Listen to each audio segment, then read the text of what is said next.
शेर वसीर साहब, आप कोई बात करना चाहें तो यू आर वेलकम। बिस्मिल्लाहिर्रहमानिर्रहीम।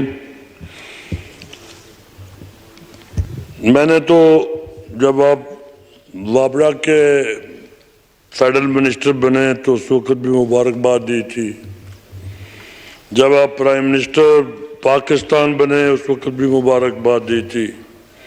और आज मेरी फिर खुशकिस्मती है कि मैं आपको स्पीकर अनइलेक्टेड बनने पर, अनअपोज बनने पर मुबारकबाद दे रहा हूँ। तकरीर को नहीं करनी क्योंकि वक्त नहीं है। एक सवाल छोड़ना है और 2 शेर सुनाने हैं। सवाल ये है कि हम सोचते हैं कि एक आदमी लीडर बनता है और वो अपनी एक पार्टी बनाता है, वो एक अपना मंशूर देता है और अपना एक मैनिफेस्टो देता है। लोग उसकी बातों में आते हैं और उसके मैनिफेस्टो पे को देखकर पार्टी को ज्वाइन करते हैं और अपनी ज़िंदगियां जो है उसके लिए वक्फ करते हैं। तो जब वो लीडर पार्टी लेकर हुकूमत में आता है और अगर उनके मैनिफेस्टो में से किसी एक पर भी अमल ना हो तो क्या इस मुल्क का कोई ऐसा कानून बनाया जा सकता है, बन सकता है, या हम कहीं जाकर ये दरवाज़ा खटखटा सकते हैं कि पूरी कौम उससे ये पूछ तो सके कि तुमने ये झूठ जो बोले, ब्लफ जो किया, गलत वादे जो किए, कौम को वरगलाया, ये सारा कसूर जो तुमने किया इसकी सज़ा का मुस्तहिक़ कौन है?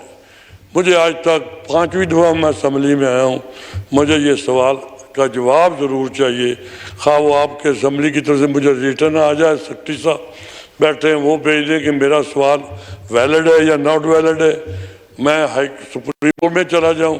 लेकिन मैं ये पूछना चाहता हूँ कि वो जो झूठ बोले, वो लीडर जो गलत बात करे, कौम को गुमराह करे, वो सब ठीक है, लेकिन हम जो सताए हुए लोग हों, जो नुकसान कर बैठे हों, गलत फैसले कर बैठे हों, उनके बहकाने से, उनकी उन गलत बातों से तो हम कसूरवार बन जाते हैं और वो बेकसूर। एक तो एक सवाल है, इसका मुझे ज़रूर जवाब दीजिएगा। 2 शेर हैं। अपना खून भी शामिल है तज़ीन गुलस्तां में। आज बैठे ना, आप खूबसूरत लग रहे हैं और मुझे ये खुशी है कि मैं और आप एक दूसरे के सामने हैं।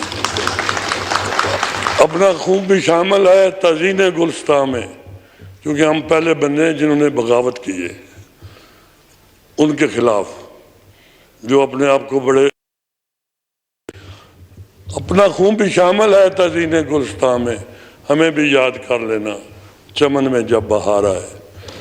दूसरा अपनी ज़ात के लिए है, सारी ज़िंदगी मेहनत की है, पीपल पार्टी के वर्कर से लेकर जेलें काटने से सारा कुछ होते, कि मेरी तो वो मिसाल है जैसे कोई दरख्त, मेरी तो वो मिसाल है जैसे कोई दरख्त दूसरों को साया बख्श के खुद धूप में जले।